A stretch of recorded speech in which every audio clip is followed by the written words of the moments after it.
Hello friends, this is Mohit Advocate. Welcome back to another video. In this lecture we will study भारतीय न्याय संहिता 2023 और इससे वाली पहली वाली लेक्चर्स में हमने section 1 to section 33 of Bharatiya Nyaya संहिता पूरी की पूरी तरह अच्छी तरह समझ लिए हैं।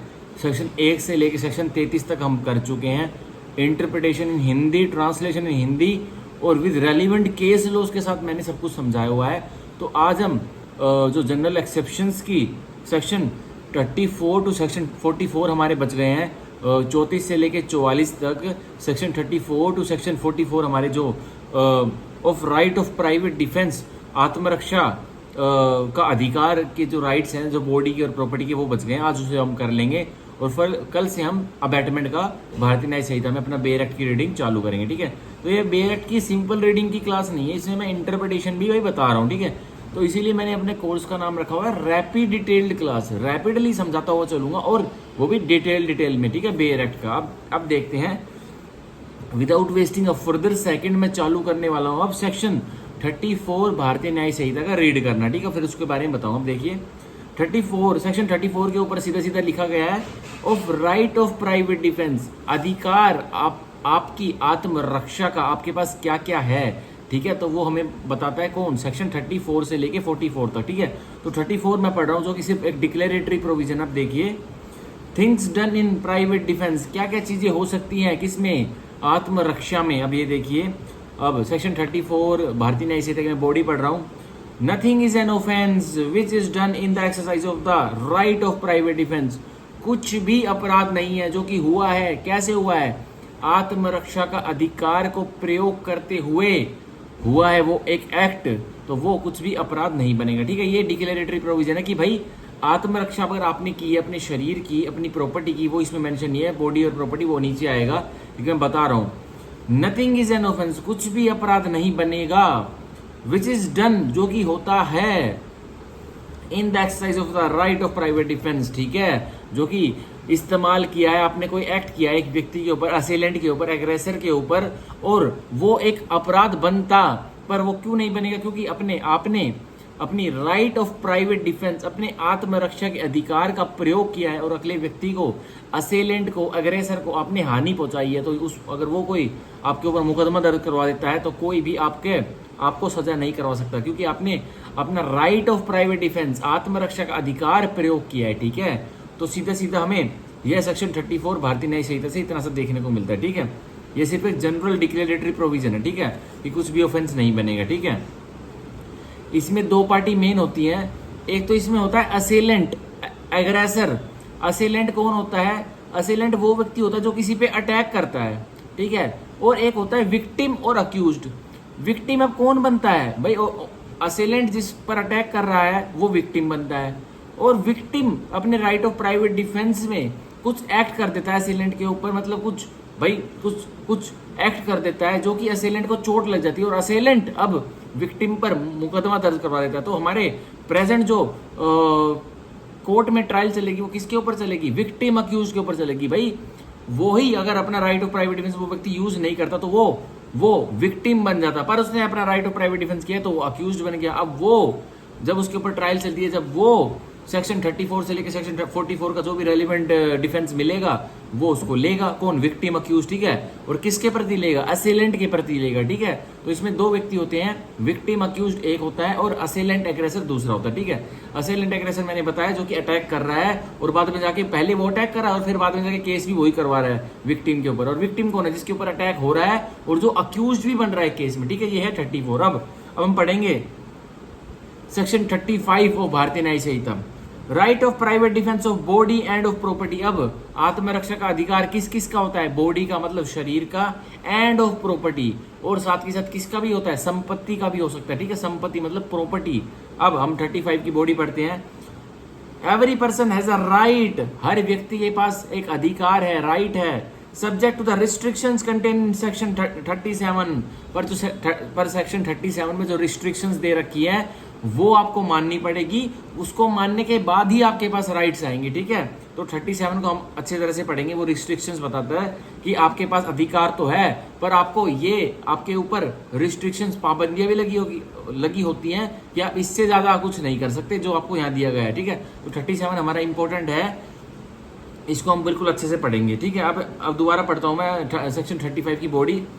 Every person has a right, हर एक व्यक्ति की एक राइट होती है, subject to the restrictions contain in section 37, पर वो रिस्ट्रिक्शन पाबंदियां लगी हुई हैं। एक व्यक्ति के पास राइट तो है आत्मरक्षा की, पर वो सेक्शन 37 में जो रिस्ट्रिक्शन जो पाबंदियां लगी हुई हैं उसके बाद ही उसके पास राइट आती है, ठीक है।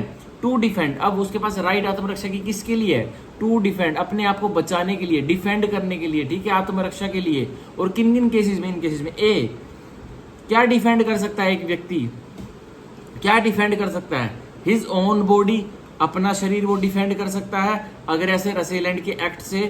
And the body of any other person, अपनी बॉडी को तो कर ही कर सकता है, दूसरे अन्य व्यक्ति की बॉडी को, शरीर को भी वह व्यक्ति एक अग्रेसर असेलेंट के एक्ट से, एक्टिविटी से प्रोटेक्ट कर सकता है। मतलब कोई मेरे ऊपर अटैक कर रहा है, मैं right of private defence use करके अपनी बॉडी तो प्रोटेक्ट कर सकता हूं।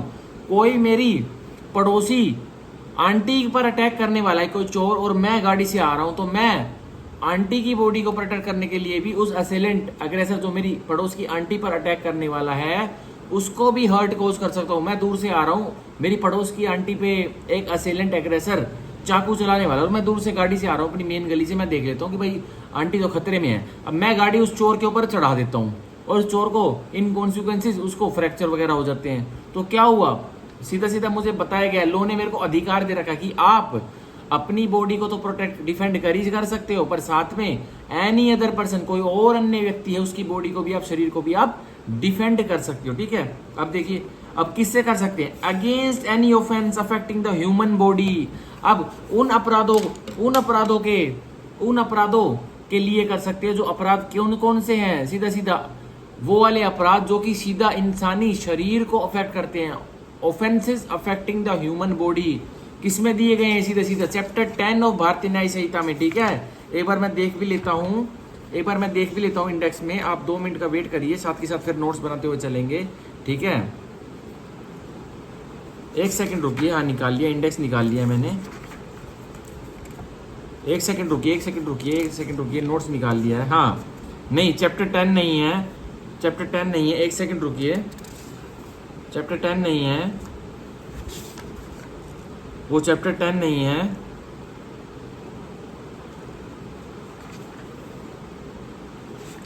एक सेकंड रुकिए, मैं एक बार ढूंढ लेता हूँ। 1 सेकंड रुकिए, कहाँ गया? शायद चैप्टर 8 है। 1 सेकंड रुकिए, मैं इंडेक्स ढूंढ रहा हूँ। 1 सेकंड रुकिए। हाँ, चैप्टर 6 है। चैप्टर 6 भारतीय न्याय संहिता का कौन सा है? Of offences affecting the human body. अगर इंसानी शरीर पर कोई अपराध होता है तो उसमें चैप्टर 6 के जो प्रावधान दिए गए हैं, सेक्शन 100 से लेकर सेक्शन कौन सा सेक्शन है?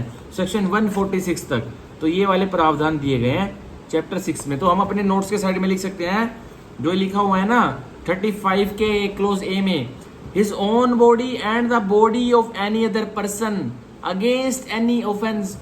उसकी बॉडी के ऊपर, मेरी बॉडी के ऊपर कोई ऑफेंस होने वाला है जो कि सीधा सीधा अफेक्टिंग ह्यूमन बॉडी, शरीर, इंसानी शरीर को नुकसान पहुंचाने वाला है, या किसी अन्य व्यक्ति की इंसानी शरीर के ऊपर कोई अपराध होने वाला है, तो मैं उसको भी डिफेंड कर सकता हूं। तो ये सीधा सीधा किस में दिया गया है? चैप्टर 6 में दिया गया है, ठीक है। चैप्टर 6 ऑफ भारतीय न्याय संहिता, जो कि कौन से सेक्शन से लेकर थी? सीधा सीधा अभी बताया मैंने, सेक्शन 100 से लेके सेक्शन 146 तक, ठीक है। तो इसके आगे हम लिख लेते हैं, और चैप्टर 6 हम लिख लेते हैं, ठीक है। 35 के क्लोज ए के आगे जो लाइन है ह्यूमन बॉडी, उसके आगे लिख लेते हैं chapter 6 section 100 to section 146 of Bharatiya Nyaya संहिता। अब हम पढ़ेंगे सेक्शन 35 का क्लोज बी, और क्या क्या किस किस को डिफेंड कर सकता है एक व्यक्ति आत्मरक्षा करते हुए। द प्रॉपर्टी, तो भाई संपत्ति को भी डिफेंड कर सकता है एक व्यक्ति राइट ऑफ प्राइवेट डिफेंस में, आत्मरक्षा के अधिकार में। वेदर मूवेबल और इमूवेबल, प्रॉपर्टी कौन सी भाई, चाहे चल संपत्ति या फिर अचल संपत्ति। अचल संपत्ति मतलब मूवेबल, अचल संपत्ति मतलब इमूवेबल संपत्ति, ठीक है। चल संपत्ति मतलब भाई गाड़ी चल संपत्ति है, ठीक है। अचल संपत्ति मतलब लैंड, ट्री, ठीक है, वो वस्तुएं जो permanently fasten with something that is fasten with अर्थ, वो वस्तु जो कि है तो मूवेबल पर वो स्टार्टिंग से ही फासन की हुई है एक ऐसी वस्तु के साथ जो कि अर्थ के साथ चिपकी हुई है। मान के चलिए मैंने अपने लॉन में, मैंने अपने गार्डन में एक झूला, मेरे दो पेड़ों के बीच में, टहनियों के बीच में एक झूला टांगा हुआ है, उस पर मैं अपनी बेटी को, मैं अपने बेटे को झुलाता हूँ। तो मैंने डे वन से, जब से मैंने वो झूला टांगा है दो टहनियों के बीच में, मेरी इंटेंशन क्या है कि मैं इसे निकालूंगा नहीं, रोज रोज मैं अपने बेटा बेटी को इस पे झुलाऊंगा। ओके, ये मेरी इंटेंशन है। अब क्या होता है, इन मीन वाइल एक चोरी हो जाती है, मेरे झूले को कोई चुरा ले जाता है, तो मैं क्या पुलिस ऑफिसर को क्या कहूंगा, ये मूवेबल प्रॉपर्टी चोरी हुई है, इमूवेबल प्रॉपर्टी चोरी हुई है, चल संपत्ति चोरी हुई है, इमूवेबल अचल संपत्ति चोरी हुई है। तो ये सीधी सीधी इमूवेबल प्रॉपर्टी की चोरी है, क्योंकि डे वन से मेरी इंटेंशन, जैसे ही मैंने झूला टहनियों पर लगाया, मेरी इंटेंशन क्या थी कि भाई मैं अपना बेटा बेटी को इस पर झुलाऊंगा, मैं इसे उतारने नहीं वाला हूँ। तो जो चीज इंटेंशन के साथ एक जगह पर लगाई जाती है, एक उस चीज पर लगाई जाती है जो कि पहले से ही अटैच टू अर्थ है, तो वो प्रॉपर्टी भी इमूवेबल मानी जाती है कानून की नजरों में। ठीक है, आप देखिए, द प्रॉपर्टी वेदर मूवेबल और इमूवेबल, कोई भी संपत्ति आप डिफेंड कर सकते हो राइट ऑफ प्राइवेट डिफेंस में, आत्मरक्षा के अधिकार में, चाहे तो वो संपत्ति मूवेबल है या इमूवेबल, उसको कर सकते हो। ऑफ हिमसेल्फ और ऑफ एनी अदर पर्सन, आपकी चाहे वो संपत्ति है या किसी अन्य व्यक्ति की वो संपत्ति, आप डिफेंड कर सकते हो उसको भी। ठीक है, against any act which is an offence falling under the definition of theft, robbery, mischief or criminal trespass, पर आप कौन से अपराध के विरुद्ध एक अपने राइट ऑफ प्राइवेट डिफेंस को प्रॉपर्टी बचाने के लिए डिफेंड कर सकते हो, जो कि सीधे सीधे संपत्ति के अधिकार तो हैं, जो सीधे सीधे अपराध तो बन रहे हैं, जो कौन सी परिभाषा में डिफाइंड है, थेफ्ट में, रोबरी में, मिसचीफ में और क्रिमिनल ट्रेसपास में। ठीक है, TRMC, तो इसकी एब्रीविएशन हम बना लेते हैं TRMC। ठीक है, TMRC बना लेते हैं, मैंने TMRC बना लिया, आप TRMC बना लीजिए, TMRC। ठीक है, जैसे TMRC मतलब theft, robbery, mischief and criminal trespass, इन चारों के लिए आप संपत्ति अगर आपकी कोई आपसे दूर लेके जा रहा है, आपकी या किसी आपकी नॉन की, तो आप उसको डिफेंड कर सकते हो, अपना आत्मरक्षा का अधिकार दिखा सकते हो। ठीक है, क्योंकि TMRC जो theft, mischief, robbery, criminal trespass है ना, ये जो एक्ट है, इनमें ही आपको संपत्ति से तुरंत डिप्राइव करने का खतरा बना रहता है। और जो एक्ट है, जो ऑफेंसेस अगेंस्ट प्रॉपर्टी है, उसमें कोई प्रॉपर्टी से इतना डिप्राइव करने का खतरा बना नहीं रहता है, इनमें बना रहता है। ये है, और इनकी एग्रावेटेड फॉर्म है। इनकी एग्रावेटेड फॉर्म क्या है, अब थेफ्ट की एग्रावेटेड फॉर्म भाई रोबरी आती, सॉरी थेफ्ट की एग्रावेटेड फॉर्म एक्सटोर्शन भी आती है। और एक्सटोर्शन कब बनती है, क्लियरली जब एक वैल्यूएबल सिक्योरिटी की डिलीवरी हो जाती है एक्सटोर्टर के पास, तब होती है। ठीक है, तो एग्रावेटेड फॉर्म TMRC जो theft, mischief, robbery, criminal trespass है, इसमें इसकी एग्रावेटेड फॉर्म भी सम्मिलित है, इम्प्लाइडली दी हुई है। ठीक है, हमें दिख नहीं रही पढ़ने से, पर दी हुई है। अब हम पढ़ते हैं, अगर हम क्यों मानते हैं इम्प्लाइडली, भाई छोटे ऑफेंसेस के लिए आपको अधिकार मिल रहा है अपनी प्रॉपर्टी को बचाने का, डिफेंड करने का, तो ऑब्वियसली बड़ों के लिए तो मिल ही रहा है, जो इनकी एग्रावेटेड फॉर्म है। अब थेफ्ट की एग्रावेटेड फॉर्म क्या है, एक्सटोर्शन है। रोबरी की एग्रावेटेड फॉर्म क्या है, डेकोटी है। मिसचीफ की एग्रावेटेड फॉर्म क्या है भाई, mischief by fire, mischief by corrosive substance, ये वाली है। क्रिमिनल ट्रेसपास की एग्रावेटेड फॉर्म क्या है, क्रिमिनल ट्रेसपास बाय नाइट, ठीक है, house trespass by night, house breaking, ये वाली है। ठीक है, तो इसमें एग्रावेटेड फॉर्म में मिलता ही है। अब देखिए, or which is an attempt to commit theft, robbery, mischief or criminal trespass, या आपके ऊपर प्रयास हो रहा है, आपकी प्रॉपर्टी के ऊपर, क्या संपत्ति के ऊपर क्या होने का, अटेम्प्ट, प्रयास हुआ है सिर्फ थेफ्ट का, मिसचीफ का, रोबरी का और ट्रेसपास का, तब भी आपके पास डिफेंड, आप डिफेंड कर सकते हो आपकी संपत्ति की, या आपके किसी अनदर व्यक्ति की संपत्ति जो आपके समक्ष है, जो आप डिफेंड करने का गुद्दा रखते हो। ठीक है, तो आप कर सकते हो। तो यह हमारा हुआ सेक्शन 35 ऑफ भारतीय न्याय संहिता पूरा। अब हम पढ़ेंगे section 36 of Bharatiya Nyaya Sanhita, right of private defence against act of a person of unsound mind etcetera. अब क्या अधिकार रहेगा आपका आत्मरक्षा का, अगर आपके ऊपर एक्ट, जो असेलेंट, जो एग्रेसर आपको हानि पहुंचाने वाला है, वो व्यक्ति अनसाउंड माइंड का है, मतलब न समझ व्यक्ति है, असमझ व्यक्ति है, मतलब उसका दिमाग उसके काबू में नहीं है, तो आपके पास क्या राइट ऑफ प्राइवेट डिफेंस है, तो वो हम सेक्शन 36 में पता करेंगे। अब देखिए, सेक्शन 36 भारतीय न्याय संहिता में बॉडी पढ़ने वाला हूं। व्हेन एन एक्ट, जब एक एक्ट होता है, वो एक्ट क्या होता है, एक्ट इंक्लूड इलीगल ओमिशन, मतलब एक कार्य होने वाला है जो कि नहीं होना चाहिए था, और वो कार्य क्या है, वो गैर कानूनी है, ठीक है। तो एक एक्ट होने वाला है, मतलब एक हरकत होने वाली है, और वो हरकत वो क्या है, वो गैर कानूनी है। मतलब एक एक्ट हमने पहले ही पढ़ लिया था डेफिनेशंस में, act include omissions and omission includes illegal omission that is to make the offence. ठीक है, तो यही कह रहा है, when an act which would otherwise be a certain offence is not that offence.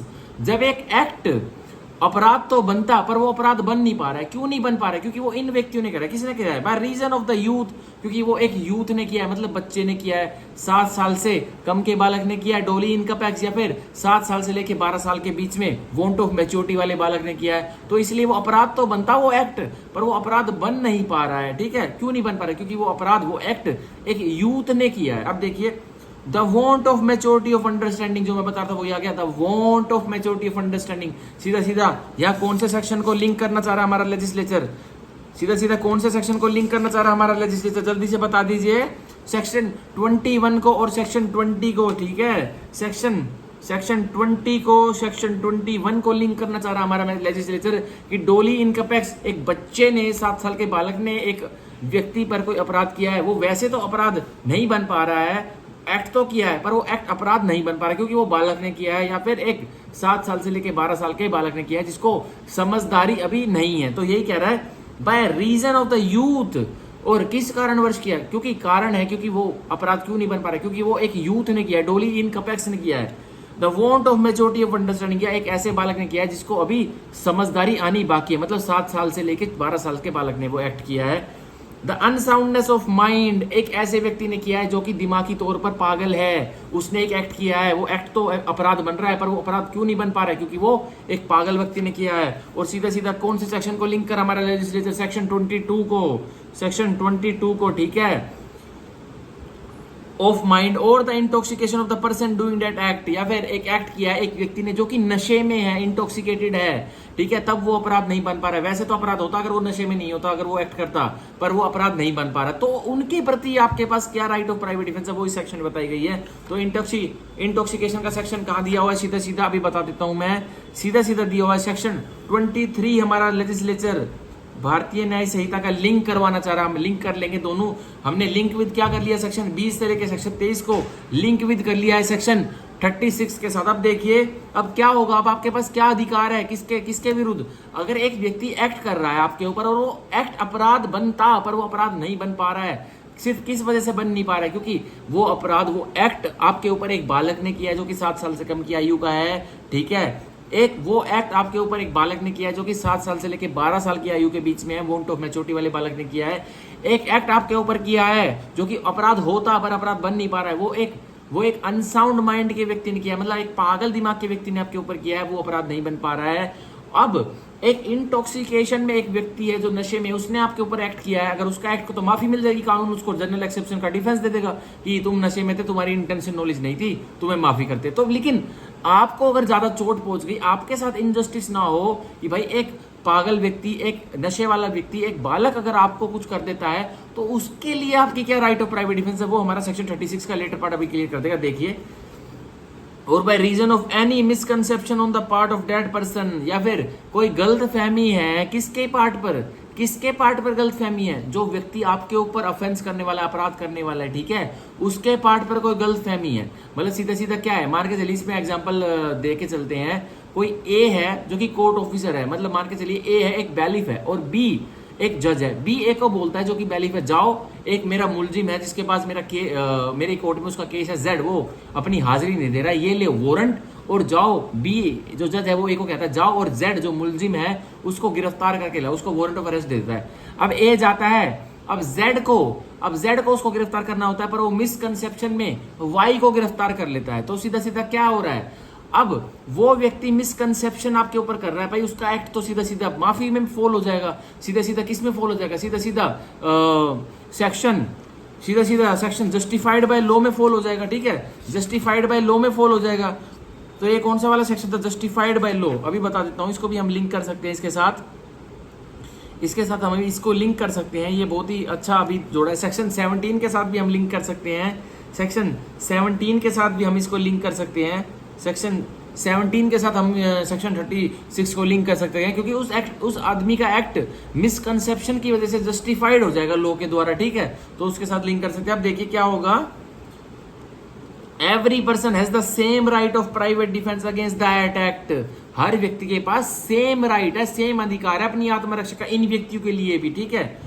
Which he would have if the act were that offence, जो कि उसके पास होती अगर इनका एक्ट भी अपराध बन पाता। तो ये मान के चलिए एक पागल व्यक्ति, एक नशे वाला व्यक्ति और एक मिसकंसेप्शन गलतफहमी पाले हुए एक व्यक्ति आता है आपके पास और आपको गिरफ्तार करने लगता है, पर आप गिरफ्तार वाले व्यक्ति हो ही नहीं, तो आप उसके ऊपर क्या right of private defence use कर सकते हो, 100% कर सकते हो। एक बालक आपके ऊपर कोई अपराध करता है, अग्रेसर असेलेंट बन जाता है, 7 साल से कम का बालक, 7 साल या 12 साल से कम का बालक भी आपके ऊपर कोई अपराध करता है, तो आपके पास क्या राइट रहेगी? लेजिस्लेचर ने आपको पूरी विजडम दे दी है, जो आपके पास होती अगर वो बालक ना होता, वो पागल दिमाग का व्यक्ति पागल दिमाग का ना होता, वो नशे वाला व्यक्ति नशे में ना होता, तो आपके पास क्या राइट होती? उसको आप जो जिस ग्रेड का वो आपके ऊपर अपराध करने वाला है, आप उसको उसी ग्रेड का जवाब देते, डिफेंड करते अपने आप को, ठीक है, तो वही आपके पास रहेगी। सिमिलर है, जैसा कॉमन मैन अगर आपके ऊपर कोई अपराध करता है, आपके पास जो अधिकार रहता उस कॉमन मैन को हिलाने का, उस कॉमन मैन को पीटने का,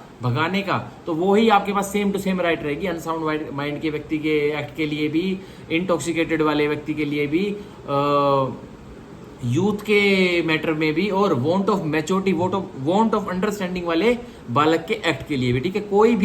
कोई भी इनजस्टिस आपको नहीं किया जाएगा कि क्यों नहीं किया जाएगा कि जो अग्रेसर है वो बालक है, अग्रेसर है वो अनसाउंड माइंड का, अग्रेसर है वो इंटॉक्सिकेटेड नशे में है, वो आपके ऊपर एक्ट कर रहा है। अब आप अगर उससे पिट लिए और उसने आपको कुल्हाड़ी मार दी सर पर, मान के चलिए एक अनसाउंड माइंड का व्यक्ति है, फिर इंटॉक्सिकेटेड नशे वाला व्यक्ति, उसने आपको कुल्हाड़ी मार दी सर पर, आपका तो गेम ओवर। अब उसका एक्ट तो बच जाएगा, उसका एक्ट तो, उसका अपराध तो बन ही नहीं पाएगा, उसको तो जनरल एक्सेप्शन 20 से लेके 23 की एक्सेप्शन मिल जाएगी, भारतीय न्याय संहिता की 20, 21, 22, 23 की एक्सेप्शन मिल जाएगी, उसका नथिंग इज एन ऑफेंस हो जाएगा, कुछ भी अपराध नहीं बचेगा। पर आप तो मर गए ना, तो लेजिस्लेचर आपको पूरी छूट दे रहा है कि भाई कोई अनसाउंड माइंड का व्यक्ति, कोई नशे वाला व्यक्ति, इंटॉक्सिकेटेड व्यक्ति, कोई वॉन्ट ऑफ अंडरस्टैंडिंग वाला बालक, कोई यूथ जो 7 साल से कम का बालक है, वो अगर आपके ऊपर अपराध बनता है, उसका अपराध उसका जो एक्ट है वो अपराध बनता, पर वो क्यों नहीं बन पा रहा है? वो इन एक्ट की वजह से नहीं बन पा रहा है। तो आपके पास क्या राइट ऑफ प्राइवेट डिफेंस है? क्या आपके पास अधिकार आत्मरक्षा का? वही अधिकार है जो कि आपके पास होता अगर वो ना होते, तो वो क्या ना होते, तो वो क्या ना होते, तो वो बालक ना होते, वो इंटॉक्सिकेटेड ना होते, वो अनसाउंड ना होते, तो आप उसको उसी तरह डील करिए, ठीक है। तो ये इसमें अफेक्ट दिया हुआ है सेक्शन 36 के लेटर पार्ट में। दोबारा पढ़ता हूँ, सेक्शन 36 का लेटर पार्ट देखिए, और by reason of any misconception of the part of that person, ये छोड़िए, अब ये पढ़ता हूँ, ये इंपॉर्टेंट है। Every person has the same right of private defence, हर व्यक्ति के पास सेम हूबहू अधिकार है आत्मरक्षा का, अगेंस्ट दैट एक्ट, किसके विरुद्ध? उन व्यक्तियों के विरुद्ध, अनसाउंड माइंड के व्यक्ति के विरुद्ध, इंटॉक्सिकेटेड के विरुद्ध, वॉन्ट ऑफ अंडरस्टैंडिंग के यूथ के विरुद्ध, सबके बालक के विरुद्ध जो कि अपराध कर रहे हैं आपके ऊपर, ठीक है, उसके ऊपर आपको सेम हूबहू जो आपके पास राइट ऑफ प्राइवेट डिफेंस है, उनके ऊपर भी आप कर सकते हो। देखिए, which he would have if the act were that offence, जो कि उसके पास होती अगर, तो ये अनसाउंड माइंड वाले व्यक्ति आपके ऊपर हमला ना करते, कोई नॉर्मल व्यक्ति आपके ऊपर हमला करता, तो आपके पास राइट ऑफ प्राइवेट डिफेंस आ जाती ना, ठीक है, तो वही आपके पास रहेगी। अगर कोई पागल दिमाग का व्यक्ति, इंटॉक्सिकेटेड व्यक्ति आपके ऊपर हमला कर रहा है, तो आप उसको भी अपना डिफेंस, आप अपनी बॉडी को डिफेंड कर सकते हो, और उसको आप हानि जो भी है आगे बताऊंगा, सारी चीजें आने वाली, वो आप उसको कोज कर सकते हो, ठीक है।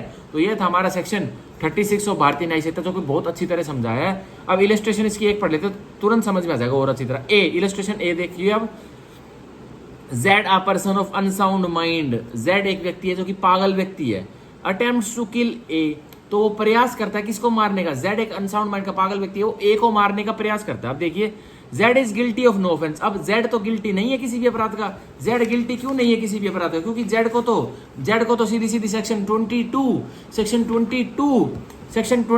की एक्सेप्शन मिल जाएगी भारतीय न्याय संहिता की, क्योंकि वो अनसाउंड माइंड का व्यक्ति है, नथिंग इज एन ऑफेंस। अब देखिए, but A has the same right of private defence, पर ए के पास वो ही हूबहू सेम राइट है, सेम अधिकार है आत्मरक्षा का, which he would have if we were sane, if Z were sane, जो कि ए के पास होती, अगर जेड सेन होता मतलब पागल दिमाग का नहीं होता, उसके पास वही राइट ऑफ प्राइवेट डिफेंस है। उस जेड जो कि अनसाउंड माइंड का व्यक्ति है, जो कि उसके पास होती, अगर जेड सेन होता मतलब होश में होता, वो अनसाउंड माइंड का व्यक्ति नहीं होता, तो वही है। मतलब मान के चलिए जेड अगर पागल व्यक्ति ना होता और फिर ए को मारने का प्रयास करता, तो ए क्या करता अपने आत्मरक्षा के अधिकार में, भाई जेड को भी इंजरी पहुंचा देता।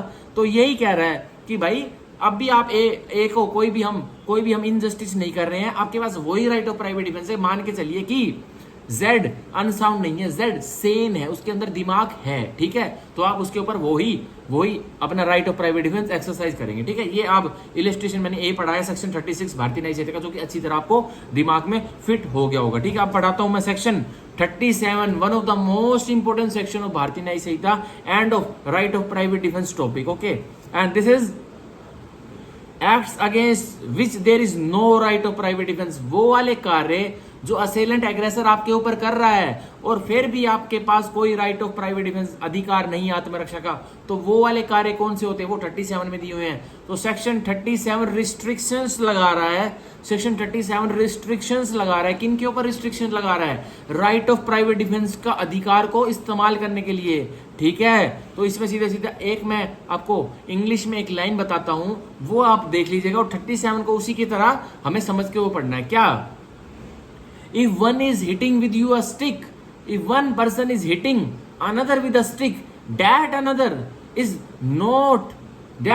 will not shoot a bullet upon him, ठीक है। एक व्यक्ति जब दूसरे व्यक्ति को डंडे से मार रहा है, तो दूसरा व्यक्ति जिसको डंडे की चोट लग रही है, वो उसको अगले व्यक्ति को गोली नहीं मार देगा। तो ये हमें 37 में ये एग्जांपल, ये हमें जो लाइन है ये पढ़ के चलनी है, ठीक है। If one is hitting another with a stick, so that another will not shoot a bullet on that one who is hitting with him a stick, okay. तो ये हमें 37 के साथ पढ़ के हुआ चलना पड़ेगा, क्योंकि ये रिस्ट्रिक्शंस लगाता है हमारे राइट ऑफ प्राइवेट डिफेंस पे सेक्शन 37, जो कि हमें सेक्शन 99 ऑफ आईपीसी में दिया गया था, जो रिस्ट्रिक्शन लगा था, याद कर लीजिए, ठीक है। आप देखिए सेक्शन 37 का सब सेक्शन 1 में पढ़ने वाला हूं, there is no right of private defence. यहाँ जो नीचे दिए गए ABC क्लोजेज हैं, इनमें कोई भी राइट ऑफ प्राइवेट डिफेंस, कोई भी आत्मरक्षा का अधिकार नहीं है। अब पढ़ता हूं मैं ए, क्यों नहीं है, देखिए a, against an act which does not reasonably cause the apprehension of death और ऑफ ग्रीवियस हर्ट, उस एक्ट के विरुद्ध, उस कार्य के विरुद्ध जो असेलेंट एग्रेसर आप पर कर रहा है, और वो एक्ट कैसा है, वो कोई भी कारणवश नतीजा नहीं दे पाएगा, वो एक्ट जो असेलेंट एग्रेसर आपके ऊपर कर रहा है, और वो क्या नतीजा नहीं दे पाएगा कि आपको मौत हो सकती है या फिर ग्रीवियस हर्ट हो सकता है, घातक चोट लग सकती है, तो उसके विरुद्ध आपके पास राइट ऑफ प्राइवेट डिफेंस नहीं है। आगे पढ़िए, if done or attempted to be done, अगर हुआ तो और ना हुआ तो, ठीक है, by a public servant acting in good faith under colour of his office, और किसने किया है आपके ऊपर एक एक्ट जिसमें आपको एप्रीहेंशन नहीं मिल रही है डेथ की, ग्रीवियस हर्ट की, एक सरकारी कर्मचारी ने किया है। और सरकारी कर्मचारी कैसे काम कर रहा है, अपने ऑफिस, अपने कार्यालय के कलर्स में मिला हुआ है और सरकारी दायित्व के निभा रहा है, और तब आपके ऊपर एक्ट कर रहा है। मतलब मान के चलिए एक पुलिसकर्मी है जो कि एक अपराधी को पकड़ने गया है, अब अपराधी क्या कर रहा है, अपराधी फर्स्ट फ्लोर पे सोया पड़ा है, पुलिस ऑफिसर रेड मारने गए, उसकी घर की घंटी बजाई, उसकी मम्मी निकल के गई नीचे, अपराधी की मम्मी को पुलिस पार्टी ने अपनी जीप में बैठा लिया, उसकी अपराधी की मम्मी को। अब जीप में बैठा लिया तो अब क्या है भाई, जीप में उसको सेफली बैठा लिया कि भाई ये हुल्लड़ जो हमारे पास वारंट हमें सेफली एग्जीक्यूट करने थे, उसकी मम्मा को, उसके पापा को मार के चलिए, उसके पापा को जीप में बैठा लिया कि ये शोर ना मचाए, और उसके बेटे को हम रेड हमारी सक्सेसफुल और हम उसको उठा के लिए आए। तो अब क्या होगा, उसका पापा उन पुलिस वालों को धमाधम मारने नहीं चालू हो जाएगा कि क्यों तुम मेरे बेटे को उठाने आए, तुम मुझे क्यों जीप में बैठा रहे हो। नहीं, क्या पुलिस वालों ने उसके पापा को खतरा दिया, जान से मारने का खतरा दिया, घातक चोट पहुंचाने का खतरा दिया? नो। सो उसके पापा की, अपराधी के पापा की कोई भी right of private defence available नहीं है, किसकी, सरकारी कर्मचारी के विरुद्ध, ठीक है। ये वाला एग्जांपल दिया मैंने। अब देखिए, एक्टिंग इन गुड फेथ, दोबारा पढ़ता हूं, by a public servant acting in good faith, और किसके विरुद्ध नहीं कर सकते आप, अगर आपको डेथ की एप्रीहेंशन नहीं है या फिर ग्रीवियस हर्ट की एप्रीहेंशन नहीं है, एक सरकारी कर्मचारी के विरुद्ध, एक सरकारी कर्मचारी जो कि अच्छे विश्वास में अपने कार्यालय के कलर्स में घुला हुआ है और वो काम कर रहा है, सरकारी दायित्व निभा रहा है, तो आपके ऊपर कोई, आपके पास कोई भी राइट ऑफ प्राइवेट डिफेंस नहीं है। ओके, पढ़ते हैं। Though that act may not be strictly justifiable by law, पर फिर भी कानून ने सरकारी कर्मचारी को ही एक फेवर दे दिया, एक कौन वो दे दिया है, प्रो दे दिया है। प्रोज एंड कॉन्स होते हैं ना हमारे, तो प्रो दे दिया, प्लस पॉइंट दे दिया। क्या दे दिया है? दो डेट एक्ट, जो वो सरकारी कर्मचारी जो एक्ट कर रहा है ना, वो एक्ट जस्टिफिएबल बाय लॉ भी नहीं है। मतलब सेक्शन 17 भारतीय न्याय संहिता के जस्टिफिएबल बाय लॉ भी नहीं है। मतलब कानून उसको सपोर्ट भी नहीं कर रहा है, कानून उसको जस्टिफाई भी नहीं कर पा रहा है, फिर भी आपके पास उस सरकारी कर्मचारी के विरुद्ध right of private defence available नहीं है। ठीक है, तो अब 37 का बी, सेक्शन 37 का clause B, against an act which does not reasonably cause the apprehension of death और ऑफ ग्रीवियस हर्ट। एक एक्ट के विरुद्ध जो कि क्या है वो एक्ट, जो कि रीजनेबल कारणवश नतीजे उत्पन्न नहीं कर पा रहा है कि एप्रीहेंशन, आपको मृत्यु ही होगी आपकी या फिर ग्रीवियस हर्ट होगी, कोई भी आपको एप्रीहेंशन नहीं मिल रही है कि भाई अगर मैंने right of private defence use नहीं किया ना तो मेरी मृत्यु हो सकती है या ग्रीवियस हर्ट मेरे को हो सकता है, कोई भी आपको एप्रीहेंशन नहीं है, आपको दूर दूर तक भी कोई एप्रीहेंशन नहीं है। आप एक ऐसी सिचुएशन में फंसे तो पड़े हो कि अग्रेसर असेलेंट आपके सामने खड़ा है, पर आपको कोई भी दूर दूर तक ये भ्रम भी नहीं है कि मेरी ये मृत्यु भी कोस कर सकता है। आपको हो सकता है हर्ट, थोड़ी बहुत थप्पड़ चट्टू का डर हो, लेकिन ग्रीवियस हर्ट या डेथ का डर नहीं है, तो आप नहीं कर सकते। किसके विरुद्ध नहीं कर सकते? If done or attempted to be done, अगर ये एक्ट करता है या फिर प्रयास करता है करने का, कौन? By the direction of a public servant acting in good faith under colour of his office. एक व्यक्ति करता है दिशा निर्देश अनुसार, किसकी? सरकारी कर्मचारी के। कोई सरकारी कर्मचारी किसी प्राइवेट व्यक्ति को बोल देता है, जाओ उसके घर पे जाओ और उस व्यक्ति को पकड़ के लाओ, उस व्यक्ति को पकड़ के लाओ, ये लो वारंट, कोर्ट ने वारंट दिया हुआ है। अब क्या वो व्यक्ति एग्जीक्यूट करने चला गया वारंट, तो एक व्यक्ति उसके ऊपर भी, जो पुलिस ऑफिसर ने एक व्यक्ति को वारंट देके डायरेक्ट किया हुआ है, दिशा निर्देश दिए हुए हैं कि जाओ उसको पकड़ के ले आओ, तो डायरेक्शन के फॉलो करते हुए जो व्यक्ति काम भी कर रहा है ना पुलिस सरकारी कर्मचारी के, उसके ऊपर भी राइट ऑफ प्राइवेट डिफेंस आपकी नहीं होगी। ठीक है, आपको कोई अधिकार नहीं मिलेगा आत्मरक्षा का। मान के चलिए क्या मान के चलिए, एक सरकारी कर्मचारी, भाई पब्लिक सर्वेंट एक जज है, तो जज ने क्या करा भाई, कोई ऐसा जज है जिसके कोर्ट स्टाफ बहुत कम है, तो जज ने एक वकील साहब थे जो कि सेक्टर 56 गुड़गांव में रहते थे। कोर्ट के पास जो कि जुडिशियल मजिस्ट्रेट, उसके पास स्टाफ कम है, तो एक वकील साहब जो कि 56 में रहते थे, और एक व्यक्ति जिसको कि जज साहब ने वारंट देकर बुलाना था वो भी सेक्टर 56 में रहता। तो जज साहब को पता है कि ये वकील साहब भी 56 में रहते हैं, तो उसको एक वारंट दे दिया वकील साहब को कि जाओ, आपको मैं पावर दे रहा हूँ, डायरेक्शन दे रहा हूँ, निर्देश दे रहा हूँ कि आप जाकर उस व्यक्ति को गिरफ्तार कर लेना और मेरे पास ले आना। अब तो वो व्यक्ति जिसको वकील साहब गिरफ्तार करेंगे ना, उस वकील के ऊपर भी, उस व्यक्ति जो गिरफ्तार होने वाला है, उसकी कोई राइट ऑफ प्राइवेट डिफेंस नहीं है, क्योंकि वो सरकारी कर्मचारी के डायरेक्शंस पर काम कर रहा है। ठीक है, तो ये नहीं है। ठीक है, अब देखिए, public servant acting in good faith under colour of his office, वो जो पब्लिक सर्वेंट है वो अच्छे विश्वास में ऐसा कार्य कर रहा है। ठीक है, दो डेट डायरेक्शन में not be strictly justifiable by law, फिर यही कह रहा है भाई वो डायरेक्शन जो निर्देश है वो स्ट्रिक्टली जस्टिफिएबल बाय लॉ नहीं है, कानून उसको सपोर्ट नहीं कर पा रहा। क्या एक वकील को जुडिशियल मजिस्ट्रेट एक सम्मन, एक वारंट देना जस्टिफिएबल बाय लॉ लगता है कि वो 56 सेक्टर में वकील भी रहता है और वो क्लाइंट भी, वो एक अक्यूज भी वही रहता है, तो ये क्या ये जस्टिफिएबल बाय लॉ है? क्या सपोर्टिव सा लग रहा है? पर फिर भी नहीं कर सकते आप उस व्यक्ति के ऊपर right of private defence exercise नहीं कर सकते, आत्मरक्षा का अधिकार नहीं कर सकते। ठीक है, अब 37 का C, in cases in which there is time to have recourse to the protection of the public authorities, ये लीजिए अब सबसे अहम, आप उस केस में भी राइट ऑफ प्राइवेट डिफेंस एक व्यक्ति के ऊपर नहीं एक्सरसाइज कर सकते जिस केस में आपके पास पूरा समय है कि आपके पास पूरा समय है कि आप क्या कर सको, आप पब्लिक अथॉरिटीज को सुरक्षा के लिए बुला सको। ठीक है, पब्लिक अथॉरिटीज क्या होती है भाई? ऑब्वियसली पुलिस ऑफिसर्स होते हैं या फिर और भी अन्य ऑफिसर्स होते हैं जो कि जिनका काम क्या होता है, सिर्फ क्राइम प्रिवेंशन, ऑफेंस प्रिवेंशन उसका काम होता है। तो आपके पास अगर क्या आ गया है, आपके पास इतना टाइम मिल गया कि आप पब्लिक अथॉरिटीज को रिकोर्स कर सकते हो, मतलब उनको बुला सकते हो, तो आप उसको एक व्यक्ति को एक व्यक्ति के ऊपर आप right of private defence exercise नहीं करोगे। तो मान के चलिए ए एक चोर है और बी एक व्यक्ति है जो कि क्या कर रहा है, जो कि अपने घर में सो रहा है। अब ए ने क्या करा, रात के 12 बजे बी के घर में एंट्री ली और एक ड्वेलिंग हाउस में एंट्री ली। अब क्या होगा, अब सीधे सीधे उसको 7 साल तक की जेल तो होगी, लेकिन ए ने बी, जो व्यक्ति सो रहा है रात को 12 बजे, ए ने उसके घर में एंट्री ली और उसका आईफोन और उसकी सोने की चेन चुरा के वो भाग ही रहा था, इतने बी उठ जाता है और बी क्या करता है, उसकी धुलाई कर देता है। भाई चोर आया, थेफ्ट कर रहा है तो धुलाई कर देता है।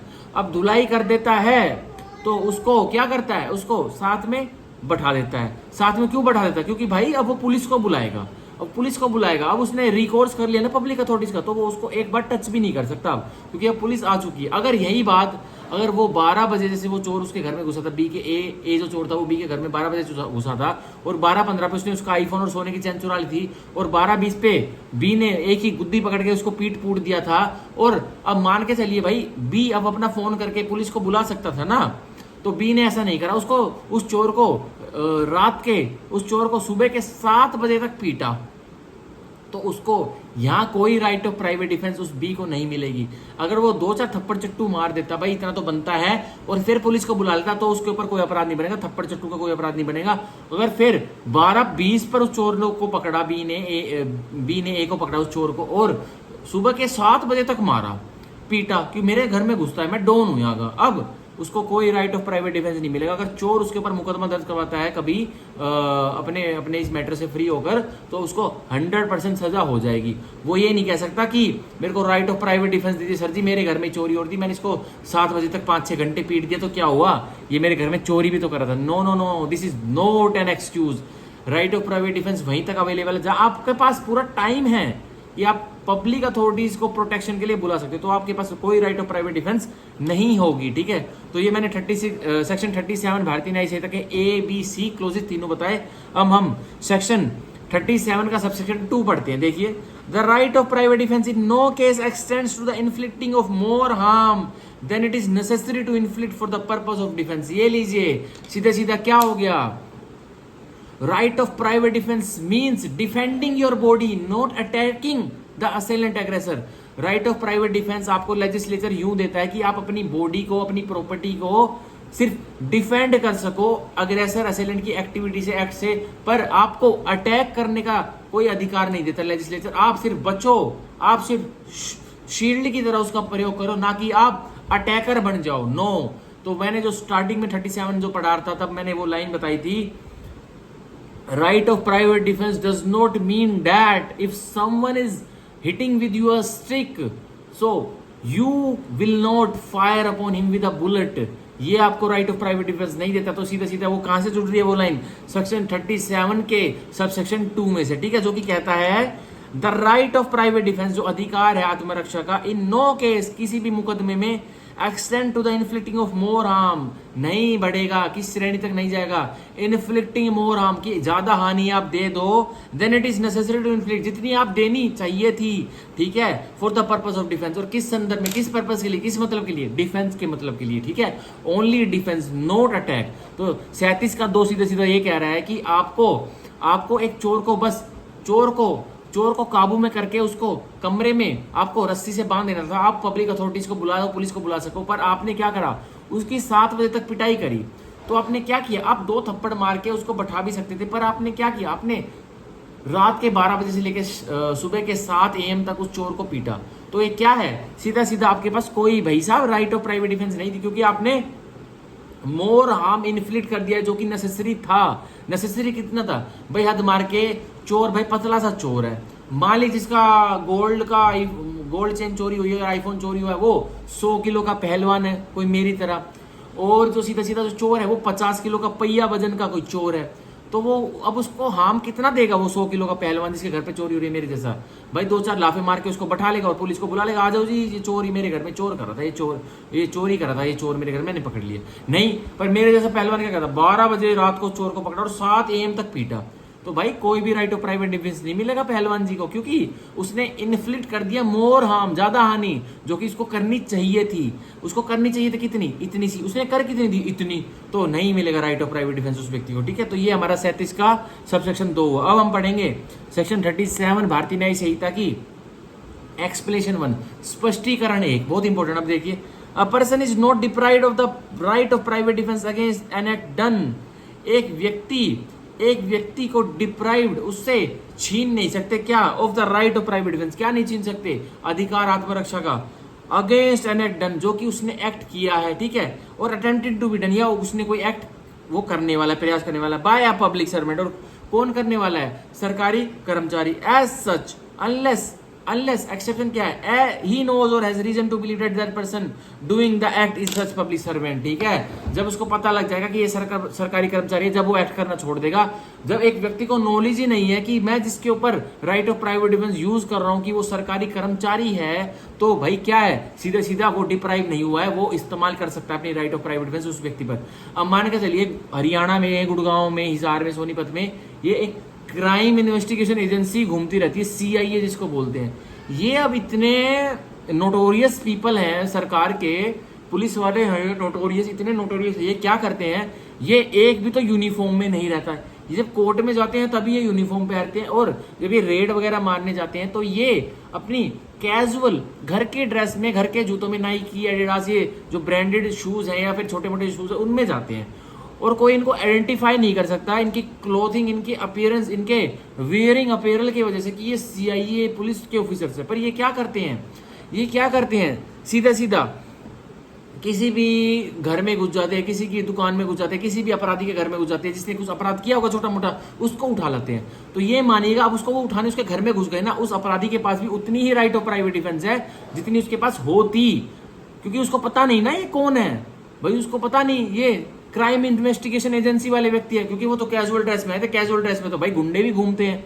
तो इसलिए जैसे उसको पता लग गया, जैसे ही उसने नीचे जाके बालकनी में देख लिया, अरे क्राइम इन्वेस्टिगेशन एजेंसी वालों की तो सुमो खड़ी है, टाटा टवेरा खड़ी है, ठीक है, इसी में आते हैं, तो क्या हो गया, उसी टाइम वो उनको हानि नहीं पहुंचाएगा, क्योंकि उसको पता लग गया ये सरकारी कर्मचारी है। जैसे ही उसको नहीं पता लगता है कि ये सरकारी कर्मचारी, तो उसके पास वही राइट ऑफ प्राइवेट डिफेंस है जो उसके पास होती कि वो सरकारी कर्मचारी नहीं है, ठीक है। वो स्टार्टिंग में तो यही मान रहा है। अब सीआईए वाले, जो सीआईए वाले हैं, वो कैजुअल ड्रेस में एक व्यक्ति को उठाने जाएंगे, रेड करके उठाने जाएंगे, वो व्यक्ति तो क्या सोचेगा, भाई ये तो नॉर्मल आदमी है, ये ना तो वर्दी में है, ना तो किसी और है, ना तो अरेस्ट वारंट दिखा रहे हैं, ना कुछ दिखा रहे हैं, तो ये क्या है, ये तो मेरे को पीटने आए हैं। तो सीधा सीधा वो उनके ऊपर अटैक कर देगा। उसको डिप्राइव नहीं कर रही है लेजिस्लेचर, अभी उसको डिप्राइव नहीं कर रहा है स्टैट्यूट, हमारा भारतीय नहीं चाहिए, पर उसको डिप्राइव कब करती जाएगा, जैसे ही एज सून एज, जैसे ही उसको पता लग जाएगा, उसको रीजन टू बिलीव, यकीन करने के कारण हो जाएंगे, किसको, जो व्यक्ति अपना राइट ऑफ अधिकार आत्मरक्षा का इस्तेमाल कर रहा है कि ये भाई सरकारी कर्मचारी है, मत मार इनको, ये सीआईए वाले हैं, तो उसी टाइम वो नहीं मारेगा, और उसी टाइम क्या होगा, उसके ऊपर कोई भी उसको कोई भी अधिकार नहीं मिलेगा आत्मरक्षा का, ठीक है। ये हमारी एक्सप्लेनेशन स्पष्टीकरण एक कह रही है सेक्शन 37 की। अब पढ़ते हैं एक्सप्लेनेशन 2, स्पष्टीकरण 2 सेक्शन 37 भारतीय न्याय संहिता। अब देखिए, a person is not deprived of the right of private defence against an act done, एक व्यक्ति को आप ये मत मान लीजिए कि उससे छीन ली गई है आत्मरक्षा का अधिकार, एक एक्ट जो कि उसके ऊपर हुआ है, और अटेम्प्टेड टू डन, या उसके ऊपर एक एक्ट होने का प्रयास हुआ है, by the direction of a public servant, और किसके निर्देश अनुसार, एक पब्लिक सर्वेंट के, एक सरकारी कर्मचारी के दिशा निर्देश अनुसार एक प्राइवेट व्यक्ति कोई उसके सरकारी कर्मचारी के डायरेक्शंस पे काम कर रहा है। तो वही बात है जो हमने सीधी सीधी 37 की क्लोज बी में पढ़ी थी ना, वही एक्सप्लेनेशन 2 इसको क्लियर कर रही है कि एक सरकारी कर्मचारी ने किसी प्राइवेट व्यक्ति को बोला हुआ जाके उसको अरेस्ट करके लेके आओ, तो उस व्यक्ति के पास भी वही सरकारी कर्मचारी की डायरेक्शंस वाली पावर आ जाती है, तो उसके ऊपर भी आप 37 के क्लोज बी में उसके ऊपर भी आप राइट ऑफ प्राइवेट डिफेंस इस्तेमाल नहीं कर पा रहे थे। तो यही कह रहा है, जब तक आपको नहीं पता लगेगा ना कि भाई ये सरकारी कर्मचारी के दिशा निर्देश अनुसार काम कर रहा है प्राइवेट व्यक्ति जो मेरे को पकड़ने आया है, ठीक है, तब तक आप उसके ऊपर भी राइट ऑफ प्राइवेट डिफेंस इस्तेमाल कर सकते हो। पर जैसे ही आपको पता लग गया कि ये पब्लिक सर्वेंट की डायरेक्शंस पर काम कर रहा है, तब आप स्टॉप हो जाओगे, आप राइट ऑफ प्राइवेट डिफेंस इस्तेमाल नहीं करोगे, ठीक है। तो ये देखिए, यही लिखा गया है, unless he knows or has reason to believe. तो इसमें नॉलेज भी है भाई, नॉलेज भी इसमें आ गई, एक्सप्लेनेशन में नॉलेज नहीं थी, उसमें रीजन टू बिलीव था, यकीन करने के कारण थे, पर इसको आ गया कि जो राइट ऑफ प्राइवेट डिफेंस जो व्यक्ति यूज कर रहा है उसको नॉलेज आ गई, जानकारी आ गई है, या फिर यकीन करने के कारण आ गई क्या, that the person doing the act is acting by such directions और unless such person states the authority under which he acts, या वो व्यक्ति सीधा सीधा यही बता देगा भाई ये मेरी अथॉरिटी है, मैं इस सरकारी कर्मचारी ने मेरे को अथॉरिटी दी हुई है, और जब मैं तेरे को उठाने आया हूं, अरेस्ट करने आया हूं, तो तब भी सरकारी कर्मचारी पर जो डायरेक्शंस पर काम कर रहा होगा व्यक्ति, सरकारी कर्मचारी के डायरेक्शंस पर आप राइट ऑफ प्राइवेट डिफेंस उस व्यक्ति पर भी यूज नहीं कर सकते। आप देखिए, और if he has authority in writing, और या फिर उस व्यक्ति जो सरकारी कर्मचारी के डायरेक्शंस पर दिशा निर्देश अनुसार राइटिंग में उसके पास अथॉरिटी है, वो लिखित में दिखा देगा। आप देखिए, unless he produces authority demanded, जब तक आप भाई मान के चलिए एक सरकारी कर्मचारी के दिशा निर्देश अनुसार एक व्यक्ति आपको अरेस्ट करने आया है, तो आप तो उसको मानोगे भाई कौन है तू, ना तू पुलिस वाला दिखता है, ना तू सीबीआई वाला दिखता है, ना ईडी वाला, तो नॉर्मल सा व्यक्ति दिखता है, तो आम व्यक्ति दिखता है। तो वो कहता है भाई मेरे को डायरेक्शन दी हुई है सरकारी कर्मचारी ने, जा निर्देश दिए, डायरेक्शन दी हुई कि जा उसको अरेस्ट करके ले गया, तो मैं तब आपको अरेस्ट करने आया हूँ। तो आप उसको पीटना चालू कर देते हो। आप पीट सकते हो जब तक आपको नॉलेज और रीजन टू बिलीव नहीं है, आपको जानकारी नहीं है और यकीन करने के कारण नहीं है कि इस व्यक्ति के पास रियली में अथॉरिटी है। उस व्यक्ति ने आपको बता दिया, फिर भी आपको लग नहीं रहा कि ये तो झूठ बोल रहा है, पर वो व्यक्ति आपको राइटिंग में अथॉरिटी दिखा रहा है सरकारी कर्मचारी की, फिर आप उसके ऊपर राइट ऑफ प्राइवेट डिफेंस इस्तेमाल नहीं करोगे। अगर किया ना तो अपराध बन जाएगा तुरंत की तुरंत, ठीक है। तो ये था हमारा सेक्शन 37 के, हमने दोनों सब सेक्शन पढ़े, 1B और 2B, और दोनों एक्सप्रेशन पढ़ी अच्छे से, ठीक है। तो हम पढ़ेंगे सेक्शन 38, तो हम पढ़ेंगे सेक्शन 38। तो आज हम सेक्शन 40 तक ही करेंगे, फिर हम कल से सेक्शन 41 के कर लेंगे, जो कि प्रॉपर्टी को बचाते वक्त डेथ कब कर सकते हो, हाँ अदर चोट कब पहुंचा सकते हो, और प्रॉपर्टी में जब आप प्रोटेक्ट करोगे, आत्मरक्षा का सुरक्षा करोगे, तो आपकी राइट कब से स्टार्ट होगी और कब एंड होगी, वो करेंगे कल। और आपको इनोसेंट पर्सन के विरुद्ध आपके लिए क्या राइट है, क्या आप अपनी राइट, आत्मरक्षा की राइट इस्तेमाल करते हो किसी निर्दोष व्यक्ति की भी जान ले सकते हो, तो वो कल करेंगे। तो मतलब मोटी मोटी बात है, सेक्शन 41 से लेके सेक्शन 44 में कल पढ़ाऊंगा, आज मैं सेक्शन 40 तक ही पढ़ाने वाला हूँ, सेक्शन 40 तक। तो हम करेंगे आज 38, 39 और 43 सेक्शन और करेंगे। अब देखिए ये बहुत अच्छे सेक्शंस में करवाने वाला हूं। अब देखिए section 38 of Bharatiya Nyaya Sanhita, when right of private defence of body extends to causing death, कब आत्मरक्षा का अधिकार किस हद तक हो जाएगा, किस हद तक एक्सटेंड हो जाएगा कि आप मृत्यु भी कोस कर सकते हो एक व्यक्ति की, सॉरी आत्मरक्षा का अधिकार आपको इतना दे दिया है लेजिस्लेचर ने कि आप असेलेंट एग्रेसर की मृत्यु तक कोस कर सकते हो, उसकी हत्या तक कोस कर सकते हो। सेक्शन 38 में जो लॉ दिखा गया है इसको फॉलो करते हो। अब देखिए सेक्शन 38 की मैं बॉडी पढ़ने वाला हूं, बहुत इंपॉर्टेंट सेक्शन है, ठीक है। अब देखिए the right of private defence of the body x tends, अब जो अधिकार है आत्मरक्षा का वो एक्सटेंड्स किस हद तक जाता है, देखिए इस हद तक जाता है under the restriction specified in section 37। कह रहा है जो 37 में जो भी हमने पढ़ा ना, जो रिस्ट्रिक्शंस बता रहा था जो सेक्शन, उसकी जो रिस्ट्रिक्शंस है, जो पाबंदियां है, वो तो मानना, लेकिन अब आगे पढ़ो कहां तक जाता है वो extend right of private defence का। देखिए to the voluntary causing of death, कि आप स्वयं इच्छा से वॉलंटरी आप हत्या भी कोस कर सकते हो, किसकी कर सकते हो, किसकी, असेलेंट की, एग्रेसर की, जो आपके ऊपर हमला कर रहा है, हमलावर की। अब देखिए or of any other harm to the assailant, या फिर मृत्यु नहीं तो आप कोई और हानि एक असेलेंट को दे सकते हो, मतलब एक घातक चोट भी असेलेंट को दे सकते हो, ठीक है।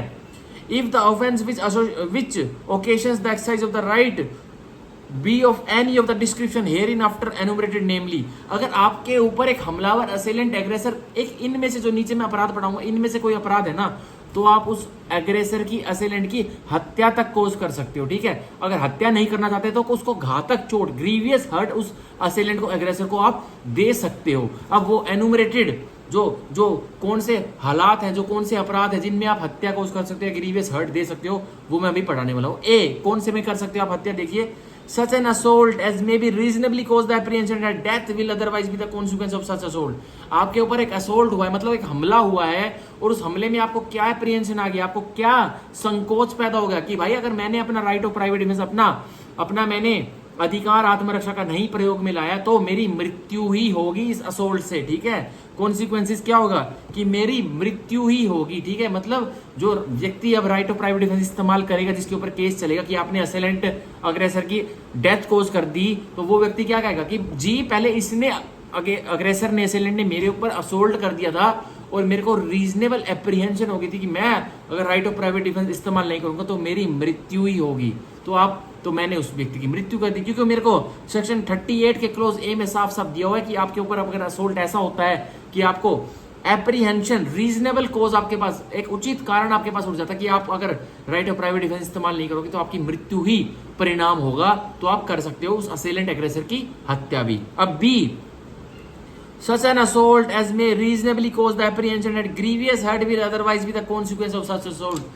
आपके ऊपर एक असोल्ट होता है पर आपको रीजनेबल कोज, एक यकीन करने का नतीजा उत्पन्न हो जाता है, आपके दिमाग में एक एप्रीहेंशन उत्पन्न हो जाती है कि क्या हो जाती है, that grievous hurt will otherwise be the consequence of such assault, कि अगर मैंने अपना अधिकार आत्मरक्षा का प्रयोग में नहीं लाया तो मेरे को घातक चोट ही परिणाम होगा जो इस अग्रेसर असेलेंट मेरे ऊपर एक्ट कर रहा है, अगर मैंने इसके ऊपर राइट ऑफ प्राइवेट डिफेंस अपना एक्सरसाइज नहीं किया तो ये मेरे को घातक चोट पहुंचा देगा। तो आप उसको तो आप उसको क्या कर सकते हो, आप उसकी डेथ भी कर सकते हो उसको, और आप उसको भी ग्रीवियस चोट दे सकते हो। तो आपके ऊपर कोई आपको कन्विक्ट नहीं कर सकता, क्योंकि आपको सेक्शन 38 भारतीय न्याय संहिता के क्लोज बी का डिफेंस मिल जाएगा। अब 38 का clause C, an assault with the intention of committing rape, आपके ऊपर एक असोल्ट हुआ, एक महिला को भी डेथ करने का लेजिस्लेचर, मृत्यु कोज करने का पूरा अधिकार दे रहा है कि अगर आपके ऊपर क्या होता है, आपके ऊपर कोई बलात्कार कमिट करने के लिए कोई व्यक्ति असोल्ट कर देता है, मतलब टूट के पड़ता है। जैसे बोलते हैं ना कि भाई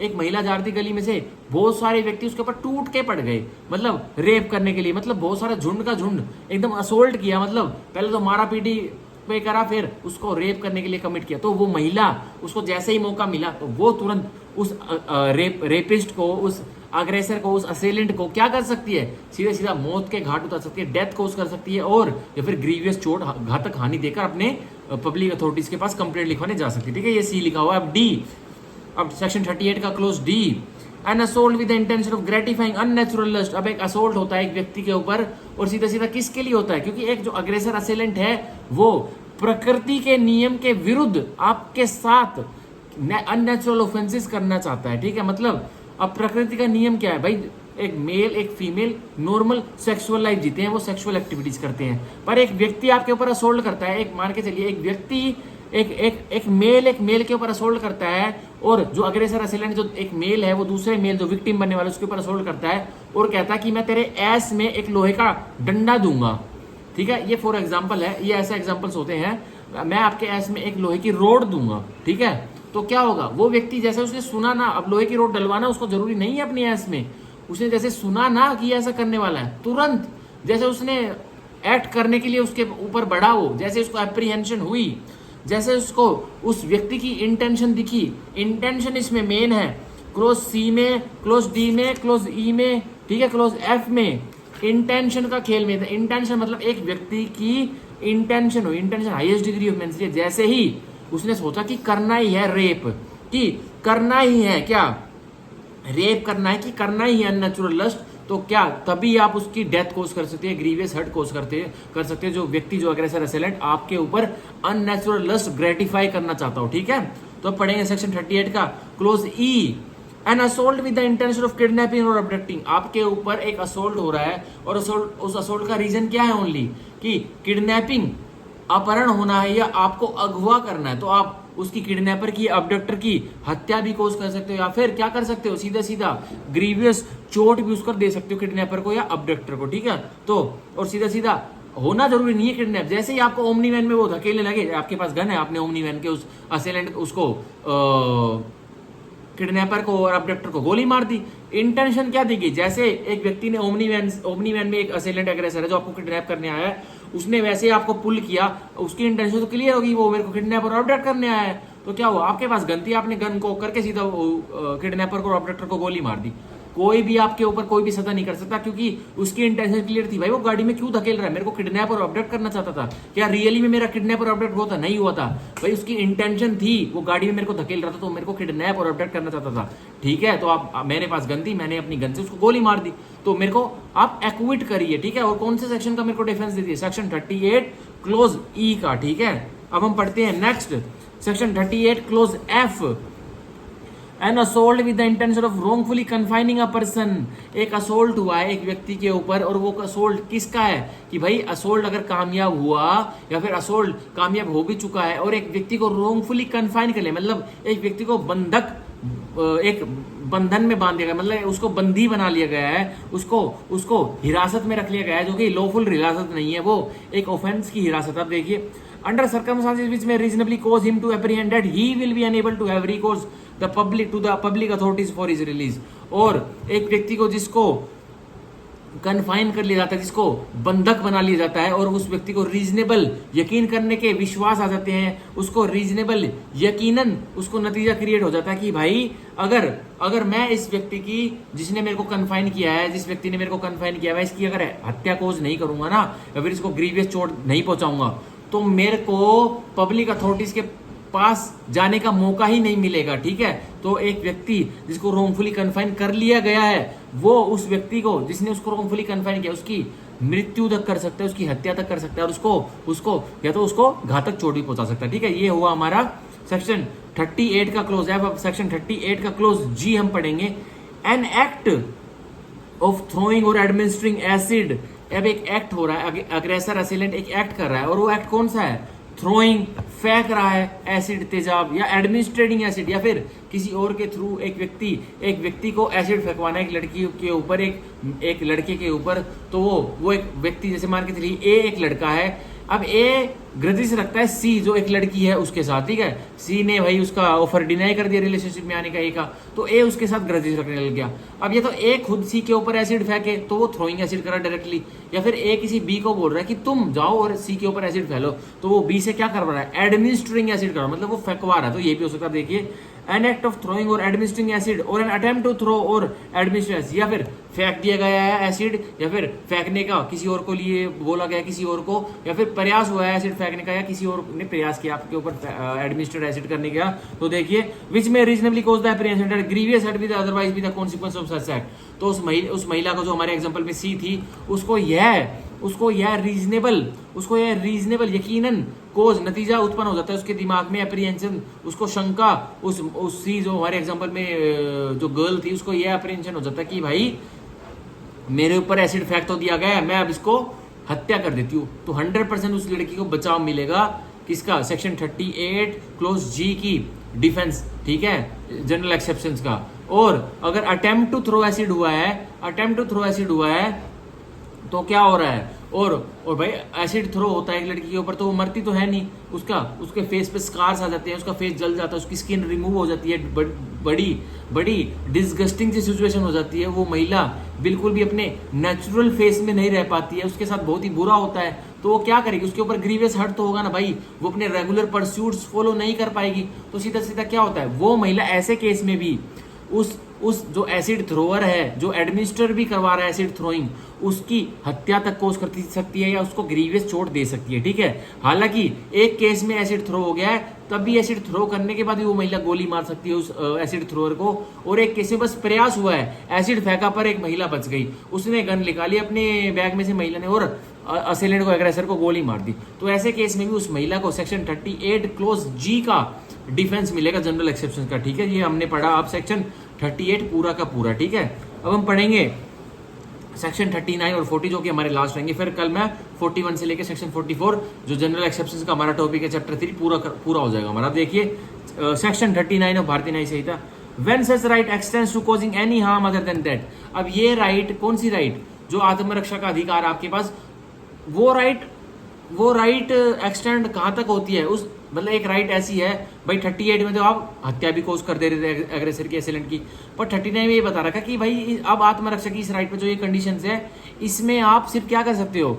जो अग्रेसर एसेलेंट है उसको आप हानि दे सकते हो, चोट दे सकते हो। ठीक है, पर आप क्या नहीं कर सकते? आप डेथ कोज नहीं कर सकते उसकी। तो 39 में अदर हार्म दे रखा कि इसको आप चोट पहुंचा सकते हो, पर डेथ नहीं कोज कर सकते अग्रेसर एसेलेंट की, जो आपके ऊपर हमला कर रहा है, हमलावर की। अब देखिए 39 की बॉडी हम पढ़ते, देखिए if the offense be not of the any of the description specified in section 38।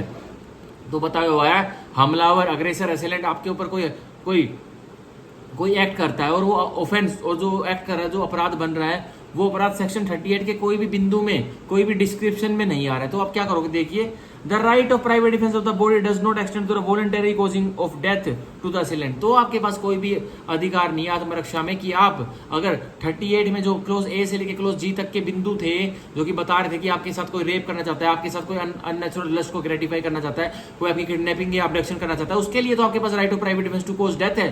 पर उनसे अलावा अगर 38 के क्लोज ए से लेकर 38 के क्लोज ए टू क्लोज जी तक अगर वो एक्ट फॉल नहीं कर रहा है, तो आप क्या कर सकते हो? आप आत्मरक्षा में हत्या कोज नहीं कर सकते हो। आप क्या कर सकते हो? किसकी हत्या कोज नहीं कर सकते? असेलेंट की। तो आप क्या कर सकते हो? बट डज एक्सटेंड, पर आप कर सकते हो क्या? Under the restriction specified in section 37। पर वही है, अगर आपको कुछ और हानि भी कोज करनी है, तो आप सेक्शन 37 में जो प्रतिबंध, जो रिस्ट्रिक्शंस लगाई गई हैं, आप उसको फॉलो तो करोगे, पर आप फिर क्या कर सकते हो? To the voluntary causing of to the assailant of any harm other than death. तो आप उस असेलेंट को स्वयं इच्छा से कोई चोट पहुंचा सकते हो, और वो चोट भी चोट ही होनी चाहिए, ग्रीवियस चोट भी नहीं होनी चाहिए। तो आप एक असेलेंट को स्वयं इच्छा से चोट पहुंचा सकते हो, आप उसको हत्या, उसकी हत्या नहीं कर सकते, और इस हत्या में इम्प्लिसिट है आप उसकी ग्रीवियस हर्ट भी नहीं कर सकते, ठीक है। तो ये हमारा हुआ सेक्शन 39 का, मैंने पढ़ाया पूरा का पूरा भारतीय न्याय संहिता का अच्छे से। अब हमारा लास्ट सेक्शन बच गया है सेक्शन 40। तो एक सेक्शन 39 का, आपको एग्जांपल दे दूं, सेक्शन 39 का आपको एक एग्जांपल दे दूं भाई। एक ए व्यक्ति है जो कि है एक बॉय, एक 18 साल का मान लीजिए एक लड़का है, कॉलेज गोइंग किड है, बच्चा है। तो वो कॉलेज जा रहा होता है और एक फोन चुराने वाला, एक स्नैचर, जो फोन छीनना जिसकी हॉबी है। अब ये नए कॉलेज में रहता है, आईफोन 15 प्रो मैक्स उसके पास होता है जिसकी कीमत 1.5 लाख रुपए आज के टाइम में। तो वो फोन पे बात करता होता है, तो फोन स्नैचर उसका फोन लेके भाग जाता है। जैसे ही फोन स्नैचर उसका फोन छीनता है, स्नैच करता है, एक को पता लग गया उस कॉलेज जाने वाले को, मेरा फोन स्नैच हो गया। अब ए भाई जिम भी जाता है, तगड़ा सा लड़का है। अब जो फोन स्नैचर है उसका फोन स्नैच करके ले जाता है, 100 मीटर दूर जाके देखता है, ए देखता है अरे फोन स्नैचर की तो बाइक खराब होगी। अब फोन स्नैचर भाई बाइक को छोड़ के आगे भाग रहा है, और वो लड़का जो कॉलेज गोइंग किड है, जो जिम बॉय होता है, वो उसके पीछे भाग रहा है अपने फोन को लेने के लिए। अब भाई जैसे जैसे ए फोन स्नैचर की तरफ भाग रहा है और फोन स्नैचर आगे ए उसके पीछे, तो क्या करता है ए अपने उस फोन स्नैचर को पकड़ लेता है। तो भाई जो अब उसका फोन मिल चुका होता है, वो उसको फोन दे देता है। स्नैचर कहता है ये लीजिए भाई साहब आपका फोन, आप इतने बाहुबली लड़के हो, आप तो अब नहीं पता, मेरी तो किस्मत ही खराब थी, मेरी बाइक ही खराब होगी, मेरा मिशन एक्म्प्लिश नहीं हो पाया, मेरी बाइक खराब होगी।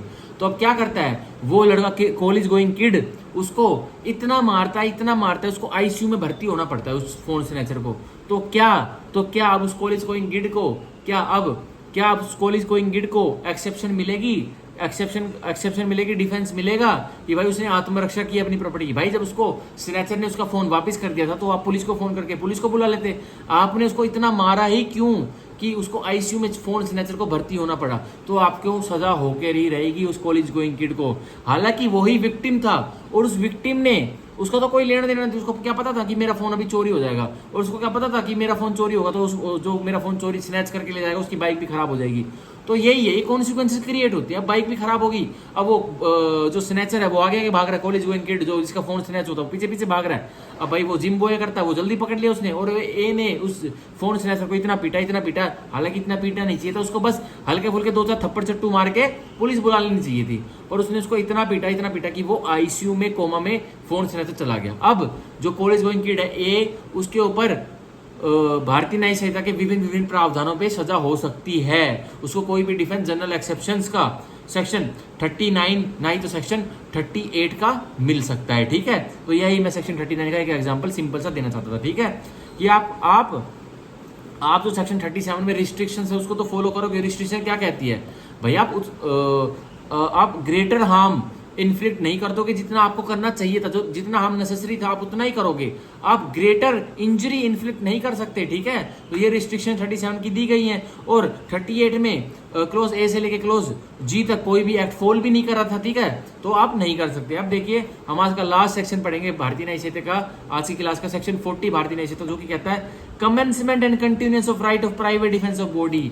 अब शुरू कहां से होता है भाई right of private defence of body, अधिकार आत्मरक्षा का, बॉडी का, शरीर का, आपके शरीर का या किसी अन्य व्यक्ति के शरीर का, वो शुरू कहां से होता है और वो खत्म कहां पे होता है। ये शुरू का टाइम है और ये खत्म का टाइम है, ये एंड रखना। ना तो वो अधिकार इससे पहले है, ना वो अधिकार इसके बाद में है, मतलब ना वो अधिकार शुरू कमेंसमेंट से पहले आपके पास है राइट ऑफ प्राइवेट डिफेंस का, ना वो अधिकार राइट ऑफ प्राइवेट डिफेंस का कंटिन्यू, जब कंटिन्यू हो रहा है यहाँ तक एंड के टाइम तक, तब उनके बीच में ही है। कंटिन्यू एंड हो गया तब उसके बाद भी राइट ऑफ प्राइवेट डिफेंस आपके पास नहीं है। तो सेक्शन 40 की हम बॉडी पढ़ते हैं। अब देखिए, the right of private defence of the body commences as soon as a reasonable apprehension of danger of the body arises. तो राइट ऑफ प्राइवेट डिफेंस जो आत्मरक्षा का अधिकार है वो जल्द से जल्द उत्पन्न हो जाता है, जैसे आपके मन में एप्रीहेंशन आई कि भाई मेरी बॉडी तो खतरे में है, वैसे ही आपका right of private defence start हो जाता है। और कब तक चलता है, कंटिन्यू कब तक रहता है। और देखिए, body arises from an attempt, या और कब हुआ है आपके ऊपर आपको अभी एप्रीहेंशन हुआ है, आपको अभी शंका आई है कि मेरी बॉडी खतरे में है, आपके ऊपर अभी एक्चुअल अग्रेसर असेलेंट ने कोई अभी चोट नहीं मारी, कोई एक्शन नहीं करा है, पर आपके ऊपर क्या करा है, सीधा आपके ऊपर एक प्रयास कर दिया है, मतलब चोट मारने का कमीशन करने के प्रति अटेम्प्ट कर दिया, मतलब प्रयास कर दिया। मतलब अब क्राइम की ऑफेंस की 4 रिक्वायरमेंट्स क्या होती है, इंटेंशन प्रिपरेशन, ठीक है, इंटेंशन प्रिपरेशन, अटेम्प्ट और कमीशन, ठीक है, तो ये होती है। तो उस असेलेंट ने, एग्रेसर ने आपके ऊपर प्रयास कर दिया है आपकी बॉडी को चोट पहुंचाने का, तो आपको क्या होता है, or threat to commit the offence, या फिर वो डरा रहा है आपको, अभी अटेम्प्ट भी नहीं किया है, सॉरी अभी अटेम्प्ट भी नहीं किया है चोट मारने का, लेकिन वो बस आपको डरा रहा है। क्या डरा रहा है, अभी अपना माल मूल सारा कुछ दे दे, जो देना है अभी दे दे, ना तेरी धुलाई कर दूंगा यहीं, तेरे को जान से मार दूंगा यहीं। तो ये क्या हुआ, थ्रेट दे रहा है, धमकी दे रहा है, क्या करने का, टू कमिट द ऑफेंस, की तेरे ऊपर कोई अपराध कर दूंगा। Though the offence may not have been committed, और लेजिस्लेचर ने आपको इतनी भी छूट दे रखी है कि हालांकि अपराध अभी आपकी बॉडी पर घटा भी नहीं हुआ है, तब भी आपके पास राइट ऑफ प्राइवेट डिफेंस उपलब्ध है 24 घंटे। आप देखिए, and it continues as long as such apprehension of danger to the body continues. और राइट ऑफ प्राइवेट डिफेंस, आत्मरक्षा का अधिकार, आपकी बॉडी बचाने के और दूसरी व्यक्ति की बॉडी आप बचा सकते हो, आपके पास कब तक चलता है, वो कंटिन्यू। कमेंसमेंट हुई राइट ऑफ प्राइवेट डिफेंस की, जैसे यहां आपके पास, यहां एक व्यक्ति असेलेंट एग्रेसर आया और आपको क्या किया, आपको आपके ऊपर प्रयास किया, कोई आपकी बॉडी को हार्म करने के लिए, अपराध करने के लिए आपके ऊपर, या अटेम्प्ट किया, मतलब आपको चोट लगी नहीं है, लग भी सकती थी, प्रयास हुआ, आप बच गए, या फिर धमकी दे रहा है, अभी मार दूंगा, सारा जो तेरी जेब अभी ढीली कर दे, सारे पैसे निकाल दे। तो यहां से आपके पास कमेंसमेंट से, इस स्टेज से आपके पास वो राइट चालू हो जाती है। इस स्टेज से पहले भी नहीं हो सकती, क्योंकि आपको पता ही नहीं अग्रेसर असेलेंट कौन है। इस स्टेज पे तो आपसे इंट्रोड्यूस होता है वो अग्रेसर असेलेंट की, भाई तू है कौन, तू मेरे को किस वजह से मेरे को टॉर्चर कर रहा है, तू किस वजह से मेरे सामने आया, किस नीयत से तू मेरे को मेरी बॉडी पर हार्म करना चाह रहा है। तो आपके पास यहाँ से इंट्रोड्यूस होता है असेलेंट एग्रेसर का फेस। तो यहाँ से आपके पास राइट ऑफ प्राइवेट डिफेंस आ जाती है। और कहाँ तक चलती है, जैसे यहाँ तक वो राइट ऑफ प्राइवेट डिफेंस यहाँ तक चलती है, मतलब कंटिन्यूज रहती है, यहां से लेके यहां तक कंटिन्यूज रहती है, मतलब राइट ऑफ प्राइवेट डिफेंस चल रही है। ये फ्लक्चुएटिंग डिफेंस है भाई। यहाँ आपकी कमेंसमेंट हुई राइट ऑफ प्राइवेट डिफेंस की, यहाँ आपको लगा कि नहीं कोई जरूरत नहीं है, तो हंस रहा खेल रहा है मेरे साथ, पर यहाँ लगा कि अरे ये तो डेंजरस हो गया, दोबारा हथियार काट लिया, निकाल लिया इसने, तो क्या हुआ, ये कंटिन्यूज है। तो राइट ऑफ प्राइवेट डिफेंस आपकी ये सब्जेक्टिव थिंग है कि भाई अग्रेसर असेलेंट कब कोई एक्ट कर दे और आपके पास कब राइट ऑफ प्राइवेट डिफेंस उपलब्ध हो जाए, ठीक है। तो ये है, तो मीठी मीठी बात है सेक्शन 40 भारतीय न्याय संहिता की कि कमेंसमेंट और कमेंसमेंट कब होती है राइट ऑफ प्राइवेट डिफेंस की, और कंटिन्यू कब तक होती है, जैसे एप्रीहेंशन हुआ ना कि बॉडी खतरे में है, वहां से तो कंटिन्यू हो गया, मतलब वहां से तो कमेंसमेंट शुरुआत होगी राइट ऑफ प्राइवेट डिफेंस की। और जब तक बना रहा एप्रीहेंशन, जब तक डर बना रहा कि बॉडी को नुकसान पहुंच सकता है, तो वहां तक आपके पास right of private defence available है 24 घंटे। मतलब मान के चलिए अब कोई अग्रेसर असेलेंट किसी वुमेन के घर में घुस गया है, और वो वुमेन अकेली वुमेन है, इंडिपेंडेंट वुमेन है, वो घर पर रहती है अकेली, वो उसके फ्लैट में घुस गया है। तो अब क्या हुआ, जैसे ही वो अग्रेसर असेलेंट उस महिला के फ्लैट में एंटर हुआ ना, उस महिला के पास तुरंत ही commencement right of private defence की आ चुकी है। अब वो अग्रेसर असेलेंट मान के चलिए वो अभी सीढ़ियों पर रोम कर रहा है, फ्लैट की जो हाई राइज टावर की बिल्डिंग होती है उसकी अभी सीढ़ियों पर रोम कर रहा है, और वो महिला जो एप्रीहेंशन पाली हुई है कि यार ये मेरे घर में भी आ सकता है, वो गेट खोलकर उसको गोली मार देती है। तो क्या उसको राइट ऑफ प्राइवेट डिफेंस मिलेगा उस महिला को? अबे वो तेरे घर में अभी आया नहीं, उसने इंटेंशन अपनी दिखाई नहीं, वो तो सीढ़ियों पर रोम कर रहा है, मतलब घूम रहा है, ऊपर नीचे घूम रहा है, क्या पता किसी और को ढूंढ रहा हो। तो उस महिला ने क्या सोचा, भाई ये तो ऑफिस में भी बाहर देखा था मैंने, ये तो मैंने अपने ऑटो के बाहर भी देखा था, ये तो मैंने अपने सोसाइटी के बाहर भी देखा था, मैं गेट खोल के खुद इसको गोली मार देती हूँ। तो यहाँ उस महिला को कोई राइट ऑफ प्राइवेट डिफेंस नहीं मिलेगा, क्योंकि उसको अभी आत्मरक्षा का अधिकार है, उसके पास अभी कमेंसमेंट ही नहीं हुई थी। कमेंसमेंट कब होगी?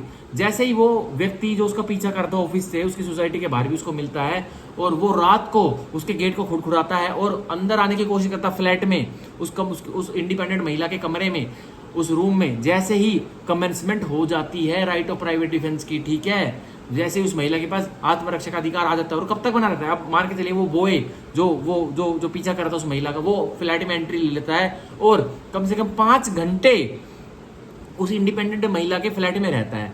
2 घंटे तो वो बात करता है। क्या उस 2 घंटे में उस महिला के पास था रीजनेबल एप्रीहेंशन उसकी डेथ का? वो क्या कर सकती थी? सीधा सीधा क्या कर सकती थी? वो भाई हार्ट उठ खोज कर सकती थी।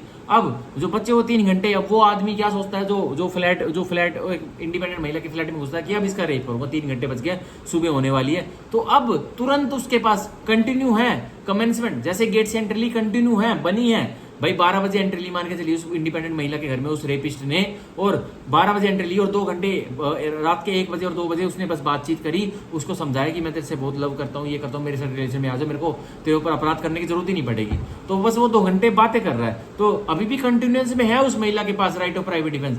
अब 2 घंटे जब वो बात नहीं बनी तो 3 घंटे वो क्या करता है, अब वो इंटेंशन बनाता है कि अब इसका रेप करूंगा, तो अब भी उस महिला के पास है पूरा मौका कि अब उसकी डेथ कोज कर सकती है उस रेपिस्ट की, और डेथ कोज भी कर देंगे तो महिला को कोई भी सजा नहीं होगी, वो एक्विट हो जाएगी, वो बाइज्जत बरी हो जाएगी।